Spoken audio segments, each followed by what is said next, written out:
আপনার জন্ম, এখানে এসে আপনার কেমন লাগছে? তখন গোপাল মূর্তিকে কোলে নিয়ে বলছে, আমি আমেরিকায় জন্মগ্রহণ করিয়াছি, কিন্তু আমি ইন্ডিয়াকে ভীষণ ভালোবাসি। কারণ আমেরিকায় অর্থ আছে, কিন্তু আমেরিকায় কৃষ্ণ প্রেম নাই, ভক্তি নাই, ভালোবাসা নাই। যেটা ইন্ডিয়ায় আছে, কৃষ্ণের কাছে ভালোবাসতে পারি, কৃষ্ণকে আপন করতে পারি।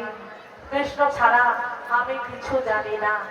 তো প্রত্যেকটি হিন্দু মায়েদের চরণে আমার প্রণাম। তোমরাও কৃষ্ণকে ভালোবাসো, কৃষ্ণকে আপন করো। কৃষ্ণ ছাড়া কোনো জীবে কোনো গতি নাই, কোনো গতি নাই, কোনো গতি নাই। এই কথাটা যেদিন শুনলাম না, ভিতরটা ভরে গেল।